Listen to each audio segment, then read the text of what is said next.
Pardon the interruption, but I'm Mike Wilbon. My Bears, they're playing in a couple of hours. I'm nervous, Tony. Say something to calm my nerves, please. I'm Tony Kornheiser. Relax. When has a Bears quarterback ever lost a big game? Jay Cutler? Yeah. Mitch Trubisky. Rex Grossman? Yeah. You know, Trubisky did play in a big game. That was a playoff game, double doink. Are you really nervous? Yeah. I mean, this one's in Chicago, though, isn't it? Yeah. So you have playing against a Chicago kid. Yeah. He grew up loving Urlacher, wore an Urlacher jersey to his first game. J.J. McCarthy. This is his first game. I want to crush him. Do you? Dennis Allen. Really? Yeah. Welcome to PTI, boys and girls. In today's episode, Aaron Rodgers throws 4 touchdown passes.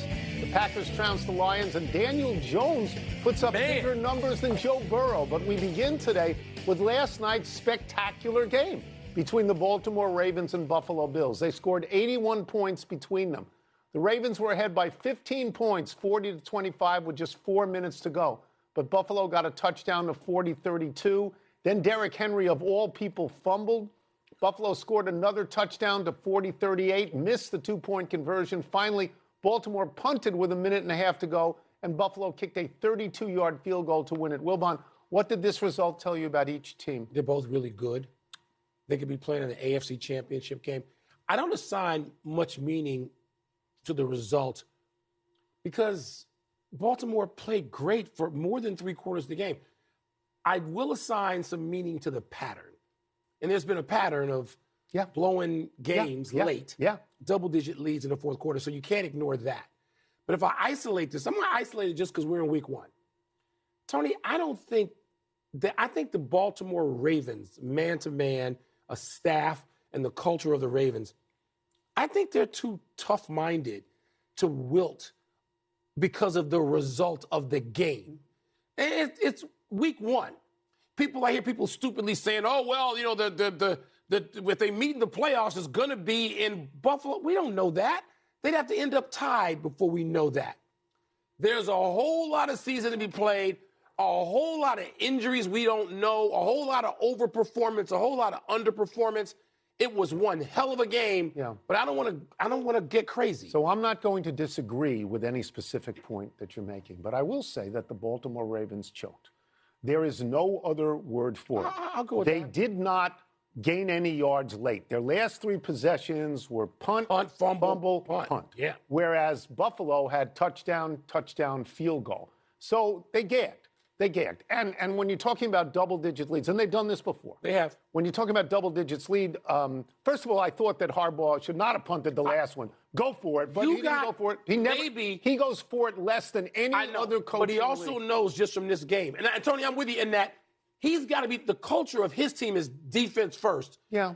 But in that game, they had not stopped Buffalo. No. And you got still 2 of the 3 most important weapons on the field. So I think Lamar Jackson and Derrick Henry. The double-digits lead, I was told something this morning that John Harbaugh's teams in the last 10 years have lost 8 games where they had a double-digit lead in the fourth quarter, 17 where they had a double-digit lead in the second half. I think it's almost meaningless like you do. I think they could very well meet in the AFC Championship. But there is a disturbing pattern set here. It's the pattern. Because they've done this before. They've lost in Buffalo before. Look, Derrick Henry, let me get the number, 169 yards and 2 touchdowns. Beast. Lamar Jackson, 279 yards combined, rushing and passing, and 3 touchdowns, and they lost. Yeah. And they did not stop Josh Allen. So this, you have to be blaming their defense more. Well, you have. That's not the Ravens' defense we become accustomed to. You have to be concerned if a pattern has developed here with that team. Good team, great game. Might have. Great game. You could stand to see a replay of that one. Yeah, sure. In January, couldn't you? Whatever round. Sure. We had other results of note earlier in the day. Aaron Rodgers. You hate him. I do. I know. Threw 4 touchdown passes. He was great. As the Steelers topped the Jets in East Rutherford, and in the NFC Central, the Packers thumped the Lions with newly acquired Micah Parsons, creating 3 pressures, and he actually had a sack. Tony, which was more interesting to you, the Steelers beating the Jets, your team, or the Packers just beating down the Lions? The more consequential game was the Packers beating the Lions. It's a division game. It counts for more than just one game. The Lions were smothered. the Lions got nothing, and you immediately ask yourself, wait, they lost 2 coordinators. Wait, brain drain. How much of an effect will that have on the season? From a personal level, the more fun game for me was watching the Steelers beat the Jets because it was a great back-and-forth game. And people who hate Aaron Rodgers, like you, you have to eat it today. Because at 41 years old, he threw 4 touchdowns. He had no interceptions. He was able to say after the game, I'm quoting here, I was happy to beat everybody associated with the Jets so he could gloat, and he could gloat in character. I mean, to me, that's a fabulous opening day game because you have Aaron Rodgers playing against his old team for which he did nothing for 2 years. See, that's my issue. You know, and then you have Justin Fields playing against his old team who may have benched him too soon. They may have benched him too soon. Yeah. You know, but in terms of the cosmic quality of this, the other game is much more consequential. Let me go to Rodgers briefly for a second, who was great. Yeah. It was great. Aaron Rodgers takes no accountability for stinking the place out in New York. They no accountability, none. They thought I couldn't play. Guess what, pal? You couldn't. You didn't. Okay, but he didn't play for them. No, he didn't. And he insulted them on the way out the door, even though he didn't do jack you-know-what for them. Right. And no accountability, none. Well, 1 year he was out for everything but 4 plays. Okay. He was out. Now, the more important game. Yeah, Detroit. Come on, man. The Packers look like, to me. You think they're a Super Bowl team, I think they're the best team in the NFC. Yeah. Look, the Eagles are right there. The Eagles are defending champs. The Eagles haven't done anything to sort of take themselves off the marquee. I thought, as you know, because we talked about this a little bit on Friday and Saturday, I thought the Packers had edged ahead of them to be the number 1 team in the NFC anyway. And then they get Micah Parsons. Yeah. Who didn't even play that much yesterday, who's going to get better. He's impactful. He's going to be more impactful for them than he was for the Cowboys because there's no circus in Green Bay. Right. He didn't have to deal with all that nonsense. He's going to be great for them. You're right about this. And the Jets are not a consequential team. No, they're not. And by the way, if the Steelers, who claim it's the best defense they've ever had, if this is that defense... And they gave up 30-something to the Jets. They are not a consequential team. No. So you're completely right about the team in your division, that being more important. But what about teams? Because Detroit, this brain drain could be serious. I don't know. And they got the Commanders next week. Yeah. Is that in Washington? And then I think they got the Bears. They got real tough games early on. Let's stay with the NFL. Let's move to quarterbacks for $800, please. Daniel Jones, in his first start for Indianapolis, led the Colts to 7 scores on their 7 possessions. The Colts won 33-8 over staggering Miami, and Jones had 3 touchdowns, 1 passing, 2 rushing. Over in Ohio, the Bengals barely escaped the Browns 17-16. Joe Burrow threw 23 times, gaining only 113 yards, yet that Joe Burrow. Wilbon, which was the most surprising performance, Jones or Burrow? All night long last night as I watched all this stuff, and I watched chunks of all these games, and all this morning and this afternoon, I was going to say Daniel Jones. Because Daniel Jones... I think there's a butt coming. He's been just tossed out of a couple of places. Get out. We don't need you. One place. You're not what we thought you were. That's right. Get out. But now I'm thinking, wait a minute. Joe Burrow, who somebody had a great description of him. Was it Booger? Somebody had a great description. Oh, Steve Young said he thinks he stands in front of the mirror doing curls with no shirt on. That was so great. Joe Burrow is a confident young man. Yes, he is. And thinks quite a bit of himself. Yes, he does. And he was getting his butt whooped by Myles Garrett and the Browns yesterday.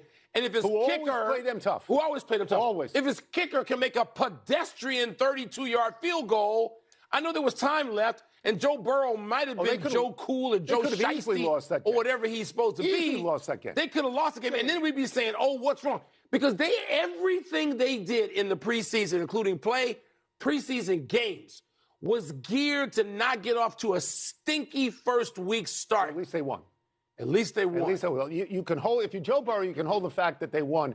And by the way, they were lucky to win because if I'm not mistaken, having watched it, Joe Flacco had 2 interceptions that were catches. Yes, they shouldn't have been counted against him at all. Receptions. I'm going to say it's Daniel Jones for this reason, because of the irony of Daniel Jones.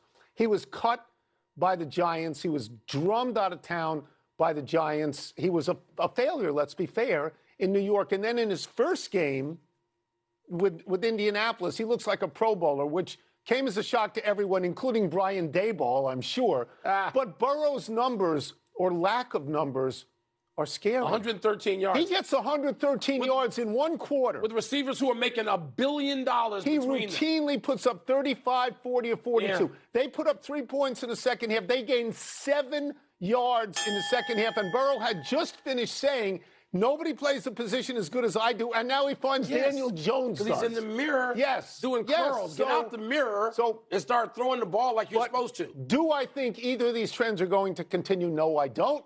I think Burrow's going to throw 4 against Jacksonville next week, and I think Daniel Jones will come back to earth against Denver.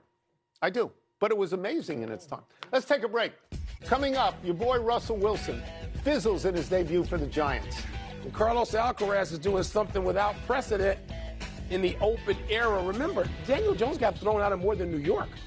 Was he with one other multiple team? places. Really? 2 other places. Wasn't he drafted by the Giants? Yeah. Did he start right away? He's been thrown out of 3 places. Really? Not one, not just the G-men. I didn't know that.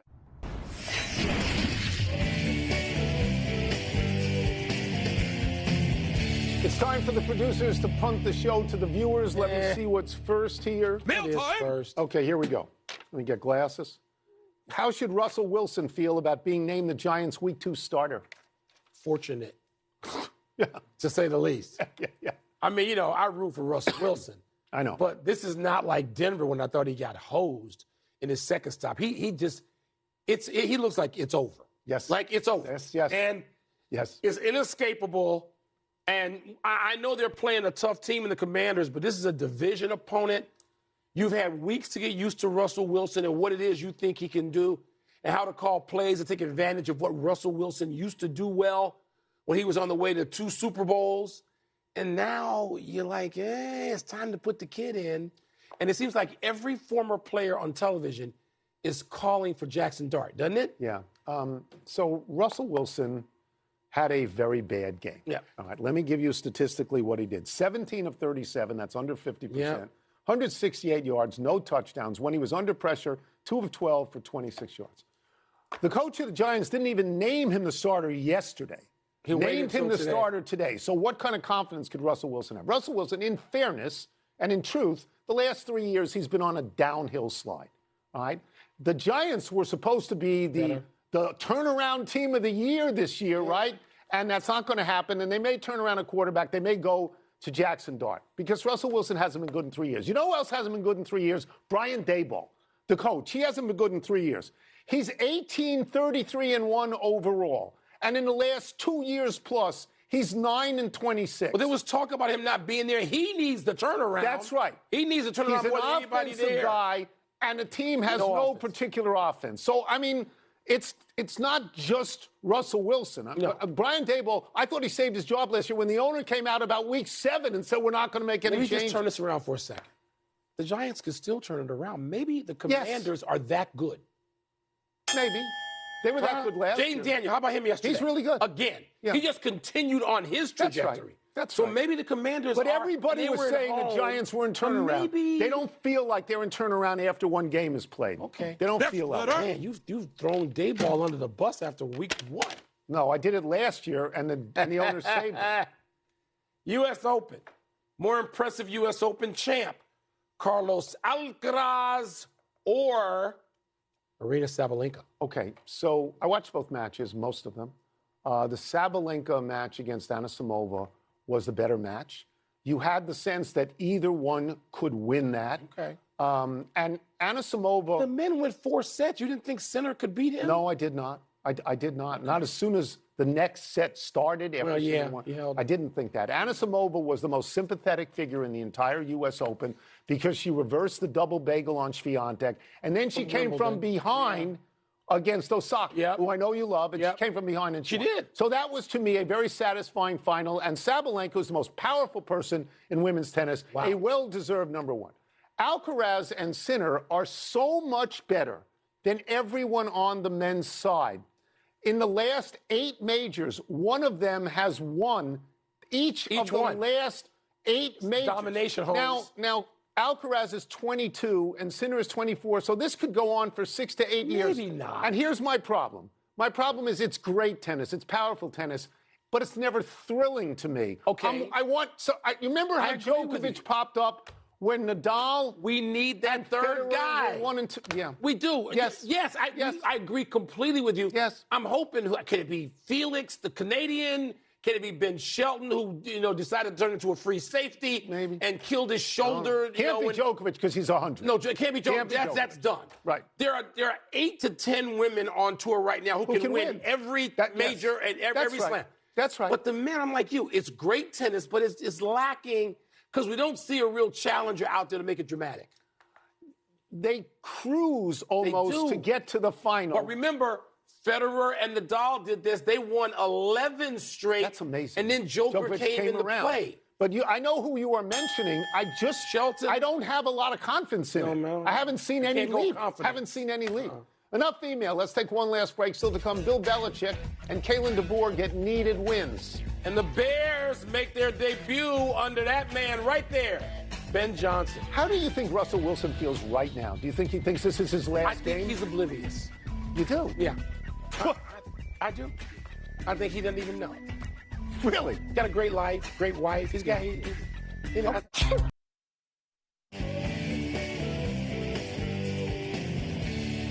Happy time, people. Happy 35th birthday, Garrett Cole. The former overall #1 pick in the 2011 baseball draft by the Pittsburgh Pirates is currently on the injured list after having Tommy John surgery. Cole signed a huge 9-year, $324 million contract with the Yankees in 2019 and won the Cy Young there in 2023 when he was 15-4 with a 2.63 ERA. Last season, Cole was 8-5 with a 3.41 ERA in 17 starts. The Yankees are currently 2 games behind Toronto in the AL East, and they are the first wildcard team, but it's hard to believe their playoff position wouldn't be more secure with Cole healthy. Cole is targeting a return, quote, early, unquote, next season. It would be better, their chances, if he was out there. Are they going to make it to the postseason? The Yankees? Yeah. I think they will, too. Yeah, I think they will. Happy anniversary, Randall Cobb. On this day 14 years ago, in his NFL debut, the Green Bay Packers' second-round pick out of Kentucky scored 2 touchdowns. One of them was this 108-yard kickoff return in a 42-34 win over the New Orleans Saints in the Thursday opener. This tied the then NFL record for the longest kickoff return ever. Okay, you can question Cobb's judgment for starting this return 8 yards deep in his own end zone. But it's returns like this that made the kickoff the most exciting play in football. I get it. It's a dangerous play, fraught with injury implications. I'm just saying the anticipation level and excitement level were off the charts. Yes, because guys like Randall Cobb and Devin Hester were just talented enough, but also brave enough to face whatever was coming at them. And it was the most exciting play in football. You're absolutely right. I hope they can get back. Somehow. This is not bad the way it works now. It's not bad. A melancholy trails to Ken Dryden.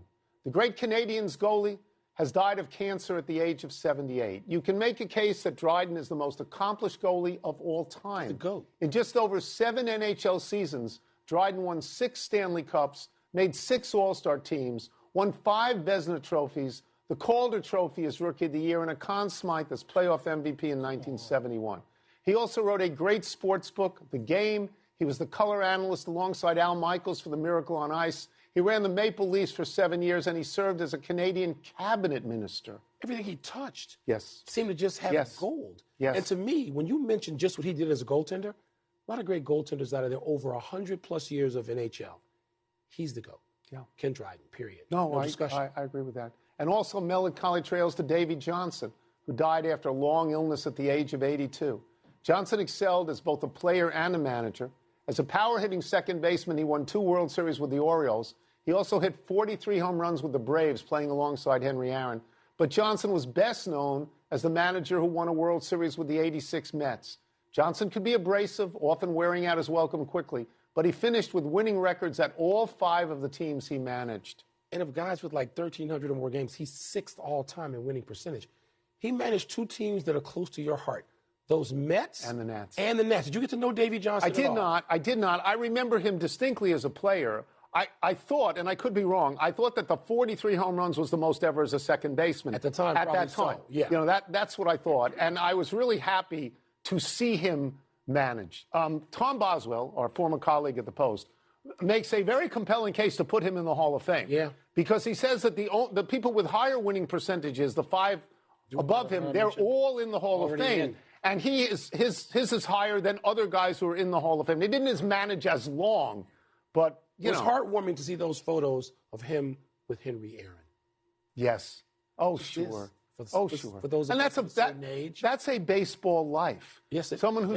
Someone who stays in it all the way down the road. One error today, Daniel Jones played for only 2 teams before the Colts, as I thought, not 3. New York and Minnesota. Wilbon blew that. Let's go to the big finish if Let's do it.